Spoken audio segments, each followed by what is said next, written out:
رمضان کا مہینہ آگے آ رہا ہے. ہم جانتے ہیں رمضان کا مہینہ قرآن کا مہینہ ہے. رمضان ہی کے مہینے میں قرآن دنیا میں اترا ہے. ہمارے گھروں میں قرآن کتنا پڑھا جاتا ہے؟ کبھی غور کرنا کہ ہم قرآن کو کتنا پڑھتے ہیں. موبائل کے بغیر تو 1 گھنٹہ نہیں رہ سکتے. نہ جانے کس کا میسج آیا ہوگا, نہ جانے کس کی مس کال آئی ہوگی, نہ جانے کس کا کال آیا ہوگا. کبھی غور کرنا, قرآن بھی تو اللہ کا میسج ہے, قرآن بھی تو اللہ کا پیغام ہے. اس قرآن کو چھوڑ کے بیٹھے ہو, قرآن کو لپیٹ کے الماری میں رکھ دیا ہے, سال بھر قرآن کو کھولنے کی نوبت نہیں آتی. میرے بھائی, گھر میں سکون چاہیے, گھر میں رحمت چاہیے, گھر میں برکت چاہیے, تو ڈیلی کا معمول بنا لو. آدھا گھنٹہ صحیح, 1 گھنٹہ صحیح, 15 منٹ صحیح قرآن کی تلاوت کرو تاکہ گھر میں برکت آئے. اللہ کے نبی فرماتے ہیں جس گھر میں اللہ کا نام لیا جاتا ہے اور جس گھر میں اللہ کا نام نہیں لیا جاتا ہے, دونوں گھر برابر نہیں ہیں. جس گھر میں اللہ کا نام لیا جاتا ہے وہ گھر زندہ ہے, اور جس گھر میں اللہ کا نام نہیں لیا جاتا ہے وہ گھر مردہ ہے. میرے بھائیوں, اپنے گھروں کو قرآن کی آب حیات سے زندہ کر دو, اپنے گھروں میں قرآن پڑھا کرو. اور آئندہ آنے والا رمضان کا مہینہ ہمیں اور آپ کو یہ پیغام دے کے آ رہا ہے کہ میں آ رہا ہوں برکتوں کو لے کر, میری برکتوں کو لوٹ لو. اگر آنے والا رمضان ہماری زندگی میں آیا اور گزر گیا اور ہمارے اندر کوئی چینجنگ نہیں آئی, ہم ایسے بگڑے کے بگڑے رہے, ہمارے اندر ایسی خرابیاں کی خرابیاں رہیں, تو معاف کرنا میرے بھائیوں, اللہ بار بار چانس نہیں دیتا. پچھلے رمضان میں بہت سارے لوگ ہمارے بیچ میں زندہ تھے, اس سال زندہ نہیں ہے, اللہ کو پیارے ہو گئے.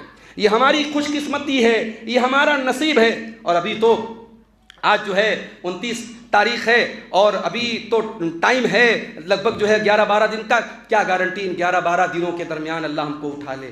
تو میرے بھائی, اگر ہمیں اور اللہ تعالیٰ ہمیں اور آپ کو چانس دے رہا ہے, ایک اور رمضان ہماری زندگی میں آ رہا ہے, تو سمجھو اللہ ہم سے خوش ہے, اللہ ہم سے خوش ہے, اور اللہ ہم کو موقع دے رہا ہے کہ میرے بندے, ہم تجھے مغفرت کروانے کا, اپنی بخشش کروانے کا ایک چانس اور دے رہے ہیں.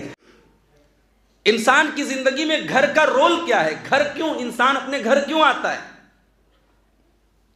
قرآن کریم میں اللہ تعالیٰ نے گھر کا مقصد بتایا کہ گھر سکون پہنچانے کی جگہ ہے. وَاللَّهُ جَعَلَ لَكُم مِّن بُيُوتِكُمْ سَكَنًا, اللہ تبارک و تعالیٰ نے تمہارے گھروں کو سکون کا ذریعہ بنایا ہے.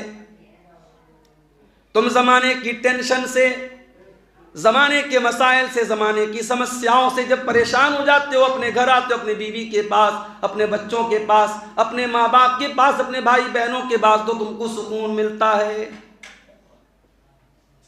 اللہ کہہ رہا ہے گھر سکون کا ذریعہ ہے, اور گھر چلا جائے یہ عذاب ہے اللہ کا. ہمارے بعض اسٹیٹس میں آپ نے سنا ہوگا آج کل ایک نیا ٹرینڈ چلا ہے بلڈوزر کا. کسی کے اوپر کوئی الزام لگا, ابھی جرم ثابت بھی نہیں ہوا ہے, صرف الزام لگا کہ ہاں اس نے یہ کام کیا, فٹافٹ بلڈوزر چلتا ہے اور انسان کی گاڑھی کمائی پل بھر میں ختم ہو جاتی ہے. یہ سزا دینے کا نیا طریقہ نکلا ہمارے ملک میں. یہ اسرائیل سے یہ طریقہ آیا ہے, یہ یہودیوں کا خبیث طریقہ ہے. بھئی یہ کون سا انصاف ہے, یہ کون سا جسٹس ہے, یہ کون سا نیائے ہے کہ جرم اگر کسی ایک انسان نے کیا ہے, ابھی اس بحث کو چھوڑ دیجئے کہ اس نے جرم کیا بھی ہے کہ نہیں کیا ہے. 1993 کے ایک کیس میں کل عدالت نے ایک صاحب کو بری کیا ہے. آج 2024 چل رہا ہے, 93 سے 2003, 2003 سے 2013, 2013 سے 2023, 24, 31 سال کا ٹائم گزر گیا. 31 ایئرز, 31 سال اپنی پوری جوانی ایک شخص نے جیل کی کال کوٹری میں گزار دی, اور جج صاحب کہتے صاحب ثبوت نہیں ملا ان کے خلاف, ان کو بری کیا جاتا ہے. اس انسان کی زندگی کے 31 سال دنیا کی کوئی عدالت لوٹا پائے گی؟ اس کے بچوں پر جو داغ لگا ہوگا کہ اس کا باپ مجرم ہے, اس کے باپ کو سزا ہوئی ہے, اس کے بچوں کو وہ عزت, اس کے گھر والوں کو وہ عزت کون لا کے دے گا؟ ہم مسلمان اس ملک کی نیائے ویوستھا پر, اس ملک کے جوڈیشری سسٹم پر ہم یقین رکھتے ہیں. ہم نے کبھی بھی اس ملک کی عدالتوں کو گالی نہیں دی ہے, ہم نے اس ملک کے کبھی انصاف پر قانون نہیں اٹھایا ہے, مگر انصاف کی طرح ہونا چاہیے میرے بھائی. ابھی اس بحث کو جانے دیجئے کہ ایک انسان نے اگر اس کے اوپر کوئی الزام لگا ہے تو وہ الزام صحیح ہے کہ غلط ہے, یہ ایک الگ بحث ہے. جرم ایک انسان کا ہے، اس کے بچوں کا کیا قصور ہے؟ اس کی بیوی کی کیا غلطی ہے؟ اس کی ماں کی کیا غلطی ہے؟ آپ نے سب کو لا کے سڑک پہ کھڑا کر دیا اور کہتے صاحب یہ انصاف ہے؟ یہ سوچنے کی بات ہے میرے بھائی۔ 1400 سال پہلے مدینہ کے اندر یہودیوں کا ایک قبیلہ رہتا تھا۔ اس قبیلے نے مسلمانوں کے ساتھ غداری کی، جنگ کا موقع آیا مسلمانوں کے دشمنوں کا سپورٹ کیا، جبکہ انہوں نے ایگریمنٹ کیا تھا اللہ کے نبی کے ساتھ کہ جب بھی مدینہ پر حملہ ہوگا ہم مسلمانوں کا سپورٹ کریں گے، مسلمانوں کی مدد کریں گے۔ انہوں نے اس ایگریمنٹ کو توڑ دیا، غداری کی، اور غداری کی سزائے موت ہے۔ اللہ کے نبی نے حکم دیا کہ ان کو ان کے گھروں سے نکال دیا جائے۔ یہودیوں کو ان کے گھر سے نکال دیا گیا کہ چلو اب یہاں سے تم نے ہمارے ساتھ غداری کی، ہماری جان کے لالے پڑ گئے، تم نکلو یہاں سے۔ جب یہودی نکلنے لگے تو قرآن نے اس کو اللہ کا عذاب قرار دیا ہے۔ قرآن کا 28واں پارہ اٹھائیے۔ هو الذي اخرج الذين كفروا من اهل الكتاب من ديارهم لاول الحشر۔ اللہ کی ذات ہے جس نے ان اہل کتاب کے کافروں کو، ان یہودیوں کے، ان کے گھروں سے نکالا۔ اور اے مسلمانوں، تم یہ سمجھتے نہیں تھے کہ کبھی اپنے قلعوں سے، اپنے محلوں سے یہ نکل کر کے جا سکتے ہیں، لیکن آج اللہ تعالیٰ نے ایسے حالات پیدا کر ان کو اپنے گھروں سے نکلنا پڑ رہا ہے۔ اور جب وہ یہودی اپنے گھروں سے نکلنے لگے، اپنے دروازوں کو توڑ کر کے جانے لگے، اپنی کھڑکیوں کو توڑ کر کے جانے لگے، اپنے گھر کا سارا سامان لے کر کے جانے لگے، جس گھر کو انہوں نے بڑے مشکل سے بنایا تھا آج اس گھر کو توڑ کے جانے لگے۔ اللہ فرماتا ہے یخربون بیوتہم بایدیہم وایدی المؤمنین۔ میرے بندو ذرا دیکھو ہمارا عذاب کیسے آتا ہے۔ جب ہمارا عذاب آتا ہے تو جس گھر کو انسان بڑی محنت سے سجوتا ہے، سنوارتا ہے، بناتا ہے، اسی گھر کو اپنے ہاتھوں سے بگاڑ کے جا رہا ہے۔ یخربون بیوتہم بایدیہم، اپنے گھروں کو توڑ کر کے، برباد کر کے یہودی جا رہے ہیں۔ تو گھر میرے بھائی ہماری زندگی میں بڑا اہم رول ادا کرتا ہے۔ گھر میں ہمیں سکون ملتا ہے۔ انسان دنیا کے کسی کونے میں چلا جائے، لیکن اس کو جو سکون اپنے گھر کے چہار دیواری کے اندر ملتا ہے وہ کہیں نہیں ملتا ہے۔ وہ 5 اسٹار ہوٹل میں جا کے رہنے لگے، وہ دبئی اور سعودی جیسے شہروں میں جا کر کے رہنے لگے، لیکن اسے اپنی ماں کے ہاتھوں کی روٹی، اپنے بچوں کی مسکراہٹ، اپنی بیوی کا پیار بھرا لہجہ، اپنے گھر کے رشتوں کی مٹھاس وہ ہمیشہ یاد آتی ہے۔ تو آج سوال یہ کہ ہمارے گھروں میں یہ سکون کیوں نہیں ہے؟ اس پر آج ہم جمعہ کے خطبے میں مختصر وقت میں آج ہم روشنی ڈالیں گے۔ دیکھو بھائی، گھر کی بنیاد کس چیز پر ہے پہلے آپ یہ سمجھو۔ آپ نے گھر بنایا کس پیسے سے آپ نے بنایا؟ کہیں ایسا تو نہیں کہ کسی کا حق مار کے آپ نے گھر بنایا؟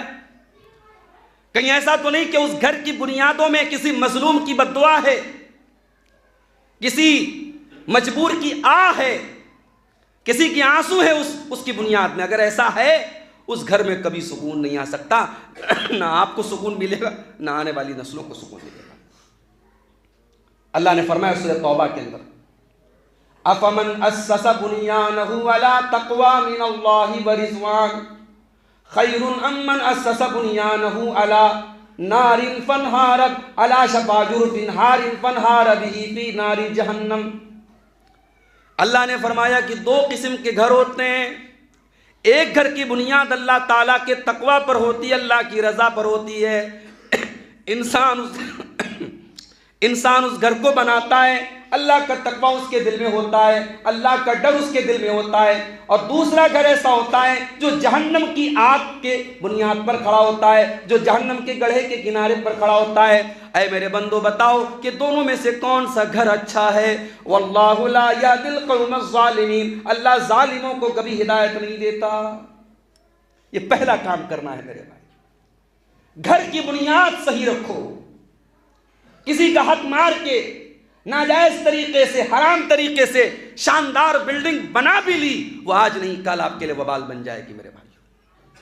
گھر میں سکون چاہیے، گھر میں اللہ کی برکت چاہیے، گھر میں اللہ کی رحمت چاہیے، تو گھر کی بنیاد کو صحیح رکھو۔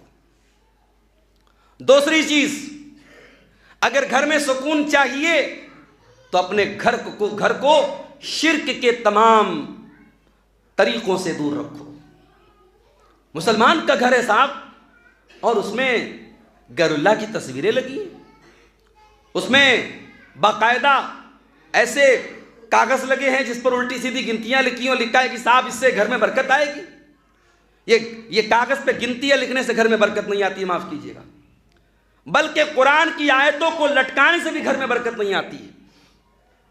میں بڑے صاف الفاظ میں کہہ رہا ہوں کہ آپ نے آیت الکرسی گھر میں لٹکا دیا، آپ نے سورہ اخلاص گھر میں اس کو خوبصورت توغرے میں لگا کے لٹکا دیا، اس سے گھر میں برکت آئے گی؟ نہیں، برکت نہیں آئے گی۔ ہاں آپ اپنے یاد کرنے کے لیے، ہاں حالانکہ علماء نے اس سے بھی منع کیا ہے کہ ڈیکوریشن کے لیے بھی قرآن کی آیتوں کو گھر میں نہ لگا۔ بعض لوگ ڈیکوریشن کے لیے لگاتے ہیں، آیت الکرسی خوبصورت لکھا ہے اس کو گھر میں ڈیکوریشن کے لیے لگا دیا۔ علماء نے منع کیا ہے، Quran is not for the decoration, Quran decoration کی کتاب نہیں ہے، قرآن تو ہدایت کی کتاب ہے۔ ہاں آپ نے آیت الکرسی گھر میں لگائی، گھر کے بیڈ روم میں لگا دی، گھر کے ڈرائنگ روم میں لگا دی کہ بھئی جب ہم گھر میں آئیں آیت الکرسی سامنے ہو، ہماری نظر پڑے، ہمیں آیت الکرسی یاد ہو جائے، ہمارے بچوں کو یاد ہو جائے، یہ ایک الگ مقصد ہے۔ برکت کے لیے آپ قرآن کی آیت نہیں لٹکا سکتے، یہ الٹی سیدھی گنتیاں جو لکھی رہتی ہیں، یہ تعویذ ہے۔ جیسے گلے میں پہننے والا تعویذ حرام ہے، ایسے گھر میں لٹکانے والا تعویذ بھی حرام ہے۔ اس سے گھر میں کبھی برکت اور سکون نہیں آئے گا میرے بھائی۔ شادی ہوئی، اب میاں بیوی کی شادی کی جو فوٹو ہے صاحب اس کو خوبصورت سے البم میں لگا کر کے الماری کے اوپر سجا کے رکھ دیا، اس کو جو ہے کمرے میں سجا کے رکھ دیا، کہاں سے برکت آئے گی؟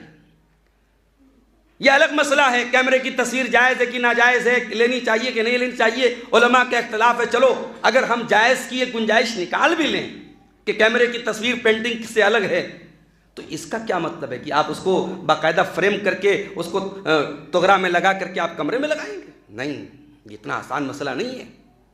لا تدخل الملائکۃ بیتا فیہ کلب ولا سورۃ، اللہ کے نبی فرماتے جس گھر میں کتا ہوتا ہے، جس گھر میں تصویر ہوتی ہے، اس گھر میں اللہ کی رحمت کے فرشتے نہیں آتے۔ اپنے گھر کو تصویروں سے باہر کرو میرا، تصویروں کو باہر کرو، اپنے گھر کو شرک سے پاک رکھو۔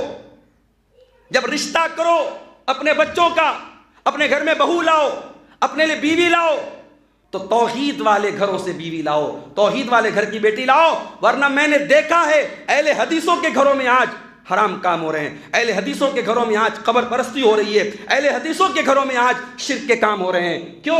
انہوں نے رشتے ناطے کرتے وقت توحید کو نہیں دیکھا، عقیدے کو نہیں دیکھا۔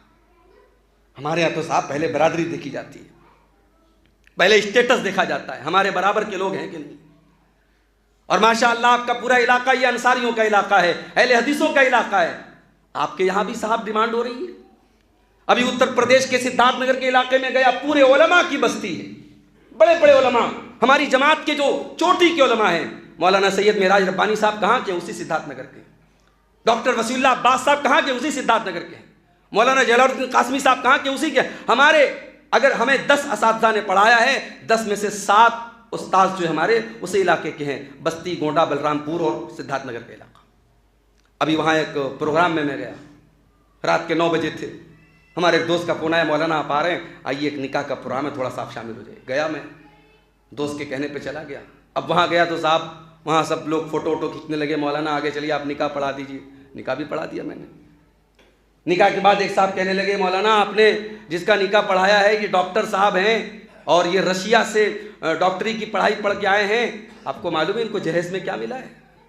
میں نے کہا نہیں بھائی مجھ کو نہیں معلوم کیا ملا ہے۔ کہا کہ 5 لاکھ روپے کیش ملے ہیں، 10 لاکھ کی گاڑی ملی ہے۔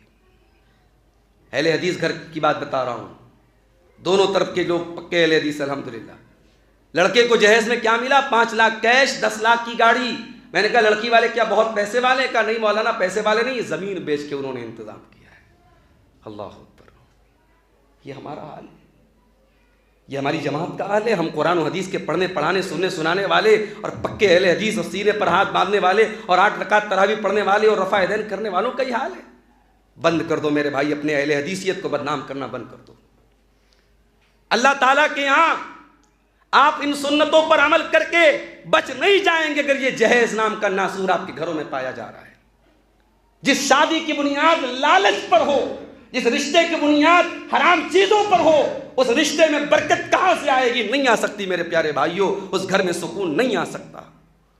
اپنی شادیوں کو صحیح کرو میرے بھائیوں، جیسے نماز میں چنتا کرتے ہو میری نماز سنت کے مطابق ہے کہ نہیں، جیسے ہر عبادت کے بارے میں فکر کرتے ہو میری عبادت سنت کے مطابق ہے کہ نہیں ہے، اپنی شادی بیاہ کو بھی سنت کے مطابق کرو میرے عزیزوں، میرے بھائی۔ اللہ کے نبی فرماتے ہیں تنکح المرأۃ لأربع لمالها ولحسبها ولجمالها ولدینها، جب کسی لڑکی کا نکاح ہوتا ہے تو 4 چیزیں اس کے اندر دیکھی جاتی ہیں، مال دیکھا جاتا ہے، خاندان دیکھا جاتا ہے، خوبصورتی دیکھی جاتی ہے، اور دینداری دیکھی جاتی ہے۔ آپ نے فرمایا فَاظْفَرْ بِذَاتِ الدِّینِ، تم دیندار عورت کو اپنے گھر میں لے کے آ جاؤ، کامیاب ہو جاؤ گے۔ دینداری کون دیکھتا ہے بھائی؟ کتنے لوگوں کو میں نے دیکھا، رشتہ دیکھنے گئے، لڑکی اچھی ہے، پڑھی لکھی ہے، عالمہ ہے، دیندار ہے، سب کچھ ہے، گھر آ کے عورتوں کا کمنٹ ہوتا ہے کہ صاحب لڑکی بہت اچھی ہے لیکن گھر بہت چھوٹا ہے، گھر والے زیادہ مضبوط نہیں ہے، زیادہ کچھ ملے گا نہیں۔ یہ سوچ ہے ہماری، یہ سوچ، اگر یہ سوچ کر کے آپ رشتہ کر رہے ہیں، معاف کیجیے گا، اس گھر میں سکون نہیں آ سکتا، اس گھر میں اللہ کی رحمت نہیں آ سکتی۔ گھر میں سکون چاہیے تو گھر والی نیک ہونا بہت ضروری ہے میرے بھائی۔ گھر میں ہم اور آپ بہت کم ٹائم گزارتے ہیں، ہماری عورتیں، ہمارے گھروں کی جو عورتیں ہوتی ہیں ان کا زیادہ ٹائم گھر میں گزرتا ہے۔ اگر عورت دیندار ہو، عورت نیک ہو، عورت نمازی ہو، عورت پردے دار ہو، عورت دین سے محبت کرنے والی ہو، اس گھر کا کیا کہنا، اس گھر میں سکون ہی سکون ہوگا، اس گھر میں رحمت ہی رحمت ہوگی۔ اپنے گھروں کے اندر اگر سکون لانا ہے، دیندار عورت کو بیوی بنا کے لاؤ، دیندار عورت کو بہو بنا کے لاؤ۔ اور اس کا الٹا بھی ہے، اپنی لڑکیوں کو جھونک مت دو، کسی شرابی کے حوالے مت کر دو۔ جس بیٹی کو بچپن سے لے کے جوانی تک پالا ہے، جس کا ہر شوق اور ارمان پورا کیا، آج کسی شرابی، کسی زانی، کسی بدکار، کسی حرام خور کے حوالے کر رہے ہو۔ اور بعض لوگ کہتے ہیں صاحب ہماری بٹیا سدھار لے گی۔ کیا گارنٹی ہے اس بات کی آپ کی بٹیا سدھار لے گی؟ یہ بھی تو ہو سکتا ہے کہ وہ نہ سدھار پائے اور وہ شرابی کل آپ کی بیٹی کو بھی شرابی بنا دے، آپ کی بیٹی پر ظلم و ستم کرے۔ ان پھول سی بچیوں کو میرے بھائی، ان کو جہنم کی آگ میں مت جھونکو میرے بھائی۔ جن بچیوں سے تم محبت کرتے ہو، جن بیٹیوں سے پیار کرتے ہو، بچیاں ہاسٹل میں رہتی ہیں، ماں باپ کو چنتا رہتی ہے میری بیٹی کیا کھا رہی ہے، میری بیٹی کیسے سو رہی ہے۔ ہر ہفتے باپ جاتا ہے بیٹی سے ملنے کے لیے، بیٹی کی حال چال لیتا ہے، بیٹی کو نئے کپڑے لا کے دیتا ہے۔ اس بیٹی کو کسی غلط آدمی کے حوالے مت کرو میرے بھائی۔ دیندار داماد کو اپنی بیٹی دو۔ اللہ کے نبی فرماتے ہیں اذا خطب الیکم ممن ترضون دینہ وخلقہ، جب تمہاری بیٹیوں کے لیے ایسا رشتہ ہے، لڑکا دیندار ہے، لڑکا اچھے اخلاق والا ہے، فزوجوہ، تو گھر بار دیکھ کر کے، اس کی کمائی کچھ کم ہے یہ دیکھ کر کے رشتے کو ٹھکرا مت دو، بلکہ نکاح کر دو۔ دینداری کو دیکھ کر کے نکاح کر دو۔ اگر تم نے ایسا نہیں کیا، تکن فتنۃ فی الارض وفساد عریض، تو زمین میں بہت بڑا فتنہ پھیل جائے گا اور بہت بڑا فساد پھیل جائے گا۔ تو داماد بھی آپ کا دیندار ہو اور آپ کی بہو بھی دیندار ہو، تب جا کر کے گھر میں سکون آئے گا۔ گھر میں اگر سکون چاہیے، میاں بیوی ایک دوسرے کی ضرورتوں کو سمجھے۔ بعض عورتوں کو دیکھا گیا صاحب بڑی نیک ہیں، آپ کے علاقے میں کہیں بھی جلسہ ہے، نیما میں ہے، لال مٹیا میں ہے، کدوا میں کہیں بھی جلسہ ہے، ماشاءاللہ لڑکے پڑکوں کو لے کر کے نقاب پہن کر کے نکل گئی جلسے میں، بہت شوقین ہے ماشاءاللہ، علماء کی تقریر بڑے غور سے سنتی ہیں، موبائل پر بھری ہے ان کی تقریریں، بہت اچھی بات ہے۔ صبح بیٹھ کر کے قرآن پڑھتی ہیں، بہت اچھی بات ہے۔ 5 ٹائم کی نماز کی پابند ہے، بہت اچھی بات ہے۔ صاحب شوہر کے ساتھ سلوک کیسا ہے؟ شوہر سے کبھی ڈھنگ سے محبت سے بات بھی نہیں کرتی، ساری دینداری تقریر سننے پر ہے، ساری دینداری نماز پڑھنے پر ہے، ساری دینداری قرآن پڑھنے پر ہے، شوہر سے کبھی محبت کے 2 بول نہیں بولتی۔ کان کھول کر کے سن لیں، ایسی عورتیں جنت میں نہیں جا سکتی ہیں۔ جنت میں جانے کے لیے ایک شادی شدہ عورت کو اپنے شوہر کے جذبات کا، اس کے احساسات کا، اس کی فیلنگز کا، اس کے ایموشنز کا خیال بھی کرنا پڑے گا، اپنے شوہر کو خوش کرنا پڑے گا، اپنے شوہر کی بات ماننی پڑے گی۔ اللہ کے نبی کے پاس ایک عورت آتی ہے کسی کام سے، اللہ کے نبی پوچھتے ہیں کہ کیا تمہاری شادی ہو گئی ہے؟ اس نے کہا ہے اللہ کے نبی میری شادی ہو گئی ہے۔ آپ نے فرمایا کہ تم اپنے شوہر کے ساتھ کیسا سلوک کرتی ہو؟ کہتی ہے ما آلوہ الا خیرا، اے اللہ کے نبی میں اپنے شوہر کے ساتھ ہر طریقے سے اچھا سلوک کرتی ہوں، کوئی کمی نہیں کرتی ہوں۔ اللہ کے نبی نے فرمایا دیکھو فانظری اینما انت منہ فانما هو جنتک ونارک، دیکھو تمہارا شوہر تمہاری جنت بھی ہے اور تمہارا شوہر تمہاری جہنم بھی ہے، اگر تم نے اس کی حق تلفی کی تو تمہارا شوہر تمہارے لیے جہنم بن جائے گا۔ کبھی کبھی ہم وہ حدیثیں سنتے تو ہمیں بڑی حیرت ہوتی ہے، کہ شوہر بیوی کو اپنی جسمانی ضرورت کے لیے بلائے اور بیوی انکار کر دے تو رات بھر فرشتے لعنت کرتے ہیں. بعض لوگ ان حدیثوں کا مذاق اڑاتے ہیں کہ صاحب یہ اسلام میں کون سی بات کہہ دی ہے، مگر یہ کوئی غلط بات نہیں.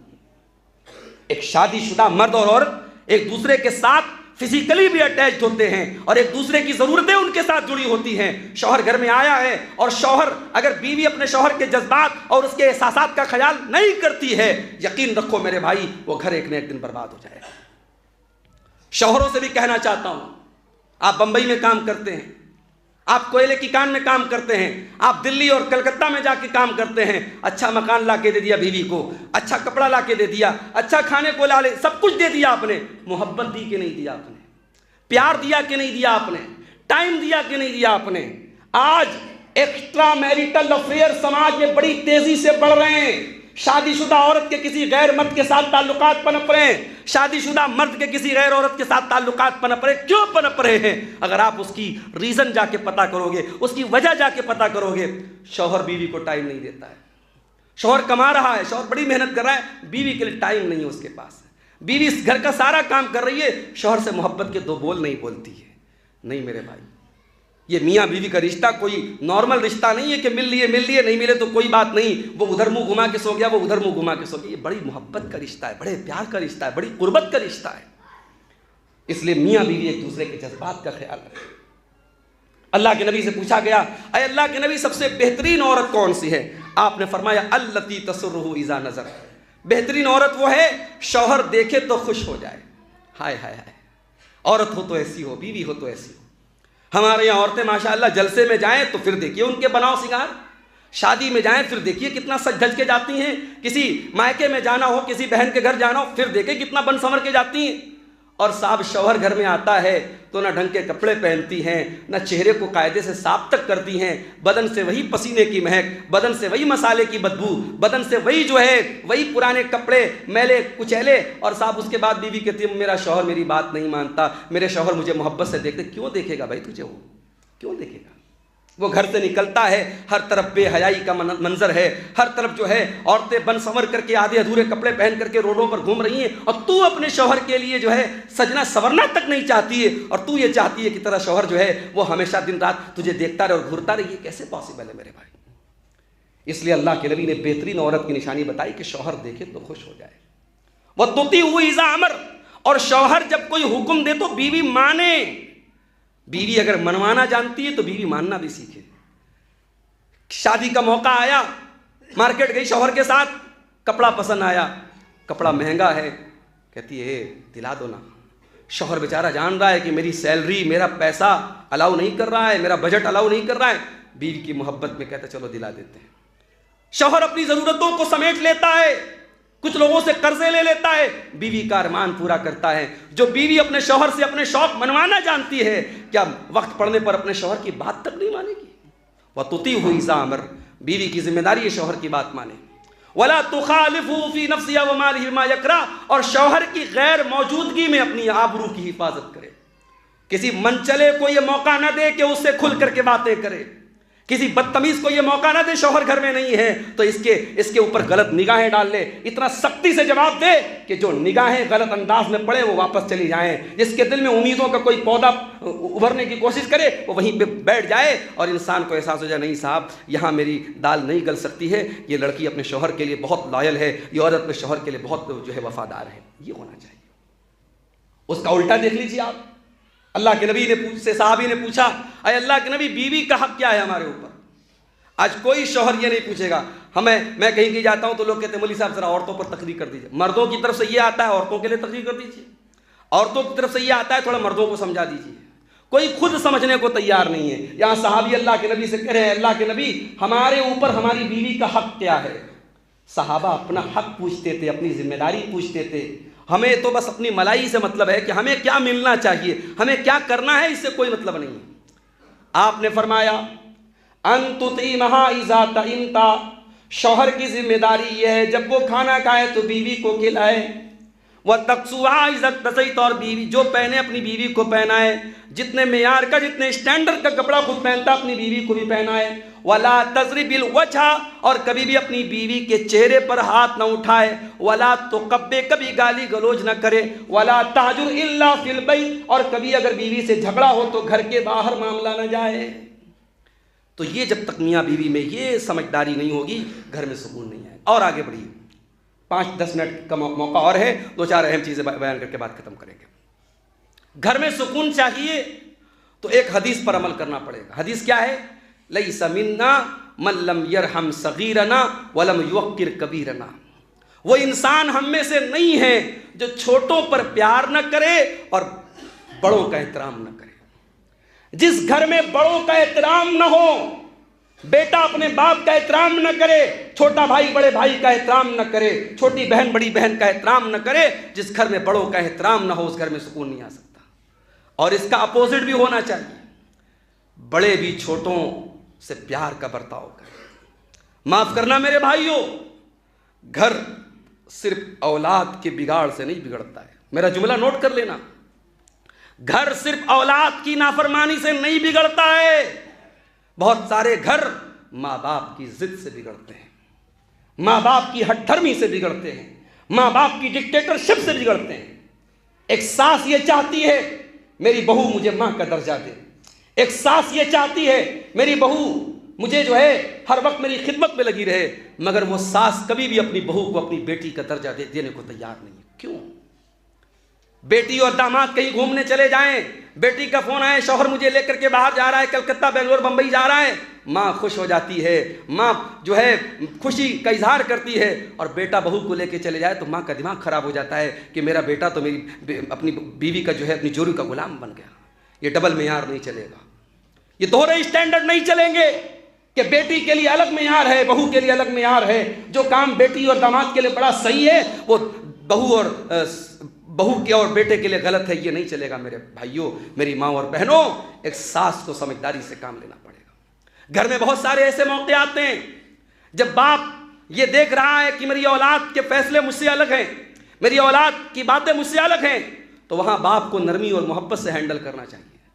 یہ اڑ نہیں جانا چاہیے کہ سب میرا بنایا ہوا ہے، میں باپ ہوں، میں پاورفل ہوں، میرا بیٹا میرے سامنے کیسے زبان چلا سکتا ہے. اگر یہ سوچ جہاں باپ کے اندر پیدا ہوئی، لکھ لو میری بات، وہیں سے گھر کے اندر بگاڑ شروع ہو جائے گا. رشتے جو ہے نرمی سے چلتے ہیں میرے بھائی، رشتے محبت سے چلتے ہیں. اللہ کے پیارے نبی نے ایک بڑی پیاری بات ایک حدیث میں فرمائی. آپ نے فرمایا جب اللہ تعالیٰ کسی پریوار کے ساتھ بھلائی کرنا چاہتا ہے، ادخل علیہم الرفق، اس گھر میں اللہ تعالیٰ نرمی کو ڈال دیتا ہے، اس گھر میں اللہ تعالیٰ نرمی ڈال دیتا ہے.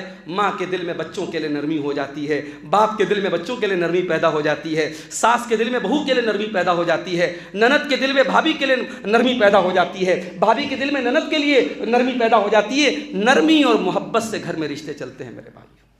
اس لیے گھر میں اگر سکون چاہیے تو ہمیں اور آپ کو یہ بات یاد رکھنی چاہیے، بڑوں کا احترام اور چھوٹوں سے پیار، یہ دونوں ہاتھ سے تالی بجتی ہے. اگر بڑے اپنی بڑائی کو نہ سمجھیں اور چھوٹے اپنی اوقات کو نہ سمجھیں، گھر نہیں چل سکتا. اولاد ہمیشہ یہ یاد رکھے مجھے اپنے والدین سے اختلاف کرنے کا تو حق ہے، والدین کوئی غلط بات کہے ہمیں اس پر اعتراض کرنے کا تو حق ہے، مگر والدین کے ساتھ بدتمیزی کا حق نہیں ہے. چھوٹا بھائی ہمیشہ یہ جان لے بڑے بھائی کے ساتھ بدتمیزی کا مجھے حق نہیں ہے. بڑا بھائی اگر غلط ہے میں غلط کو غلط کہوں گا، مگر دائرے میں رہ کے کہوں گا، سیما میں رہ کے کہوں گا. اگر چھوٹا بھائی یہ سمجھ لے کبھی بھائی بھائی میں کلیش نہیں ہوگا، کبھی بھائی بھائی میں جھگڑا نہیں ہوگا میرے بھائی. اور آخری 2 چیزیں، گھر میں سکون چاہیے تو گھر میں نماز کا ماحول بناؤ میرے بھائی. جس گھر میں نماز کا ماحول نہیں ہوگا اس گھر میں سکون نہیں آ سکتا ہے. اس لیے کہ نماز بڑی برکت والی چیز ہے، اور جس گھر میں نماز کا ماحول ہوتا ہے اس گھر کے بہت سارے کاموں میں اللہ تعالیٰ برکت ڈالتا ہے. جس گھر کے لوگ اپنے کاموں کے شیڈیول کو نماز کے ساتھ جوڑ دیتے ہیں، مارکیٹ جانا ہے ظہر کے بعد جاؤں گا، شام کو چائے پینی ہے عصر کے بعد چائے پی لوں گا، بچوں کو اسکول ڈراپ کرنے جانا ہے فجر پڑھ جاؤں گا ڈراپ کرنے چلا جاؤں. جس گھر کے شیڈیول نماز کے ساتھ جوڑ دیے جاتے ہیں اس گھر میں بڑی برکتیں آتی ہیں میرے پیارے بھائی. اور ایک جملہ میرا نوٹ کر لو، نماز ہر چیز سے امپورٹنٹ ہے.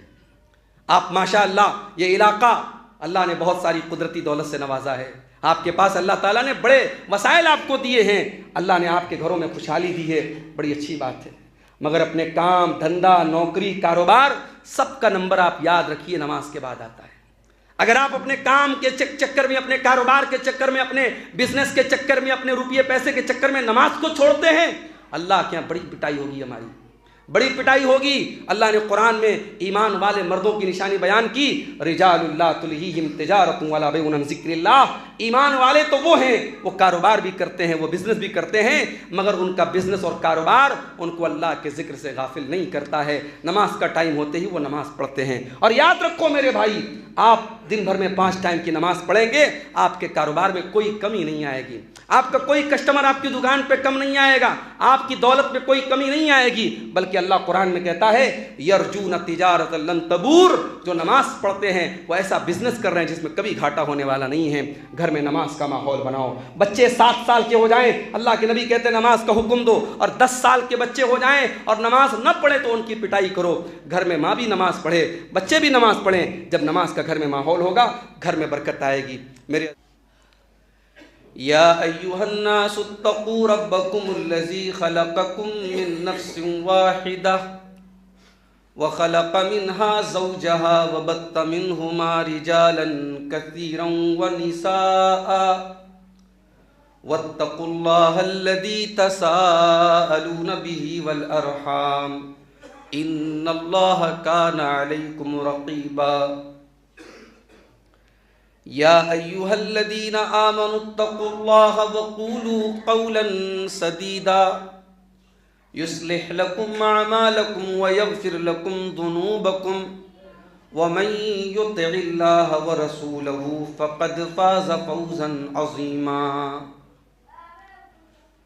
أما بعد فإن خير الحديث كتاب الله وخير الهدي هدي محمد صلى الله عليه وسلم وشر الأمور محدثاتها وَكُلَّ مُحْدَثَةٍ بِدْعَةٍ وَكُلَّ بِدْعَةٍ ضَلَالَةٍ وَكُلَّ ضَلَالَةٍ فِي النَّارِ۔ اعوذ باللہ من الشیطان الرجیم، بسم اللہ الرحمن الرحیم۔ وَاللَّهُ جَعَلَ لَكُم مِّن بُيُوتِكُمْ سَكَنًا۔ محترم حاضرین جمعہ، بزرگوں اور دوستوں، نوجوان ساتھیوں، پیارے بچوں، آج کے خطبہ جمعہ کے لیے میں غور کر رہا تھا کہ کس موضوع پر خطاب کیا جائے، کس عنوان پر گفتگو کی جائے۔ پھر اچانک میرے ذہن میں آیا ایک ایسا موضوع جو آج ہر انسان سے اس موضوع کا تعلق ہے، اور ہر انسان چاہتا ہے کہ اس موضوع پر اس کی رہنمائی کی جائے، اس کو بتایا جائے۔ موضوع کیا ہے؟ موضوع یہ ہے کہ ہمارے گھروں میں سکون کیوں نہیں ہے۔ ہر گھر میں آج کچھ نہ کچھ مسئلے ہیں، ٹینشن ہے۔ کہیں باپ بیٹے میں نہیں بن رہی ہے، کہیں بھائی بھائی میں جھگڑے چل رہے ہیں، کہیں شوہر اور بیوی کے درمیان نا اتفاقی ہے اور جھگڑے لگے ہوئے ہیں۔ گھر تو ہمارے ماشاءاللہ بڑے شاندار بن گئے۔ پہلے مٹی کے کچے گھر ہوا کرتے تھے، آج گھروں میں ماربل بچھ گئے، ٹائلز لگ گئے، مہنگے مہنگے ڈیکوریشنز آ گئے۔ لیکن جس چیز کا نام سکون ہے، جس چیز کا نام برکت ہے، وہ چیز گھر سے نکل رہی ہے۔ آئیے میرے بھائی ہم دعا کریں اللہ سے، اللہ آنے والے رمضان کو ہماری زندگی میں خیر و برکت کا سرچشمہ بنا دے، اللہ ہمارے گھروں میں سکون پیدا فرما دے، ہمارے رشتوں میں محبت پیدا فرما دے۔ گھروں میں جو جھگڑے ہیں، گھروں میں جو نا چاقی ہے، گاؤں میں جو نا اتفاقی ہے، اور عوام کے درمیان میں جو دلوں میں دوری ہے، اللہ تعالیٰ ان کو اختلافات کو ختم کر کے ہمارے دلوں میں اتحاد پیدا فرما دے۔ رب العالمین ایک دوسرے کے خلاف جو شکوے اور شکایتیں ہیں، جو دلوں میں بغض اور عداوت ہے، اس کو ختم کر کے مل جل کر کے سیسا پلائی ہوئی دیوار بن کر کے اللہ اپنے دین کا کام کرنے کی ہم سب کو توفیق عطا فرمائے۔ اللہ ہمیں اپنے علماء کی قدر کرنے کی توفیق دے، اللہ تعالیٰ ہمیں اپنے علماء کی ضرورتوں کا خیال کرنے کی توفیق دے۔ رب العالمین ہمارے مال میں برکت دے، جو ہمیں بیمار ہے اللہ ان کو شفا عطا فرمائے، جو روزی روٹی سے پریشان ہے اللہ ان کے کاروبار میں برکت نصیب فرمائے، اللہ ہمارے ملک کی حفاظت فرمائے، اللہ ہمارے ملک کو ظالموں کے ظلم سے بچا لے، اللہ شریروں کے شر سے ہمارے ملک کی حفاظت فرمائے، جب تک ہم دنیا میں زندہ رہیں اسلام پر زندہ رہیں اور ہم سب کا خاتمہ ایمان پر ہو، آمین۔ وآخر دعوانا ان الحمد للہ رب العالمین۔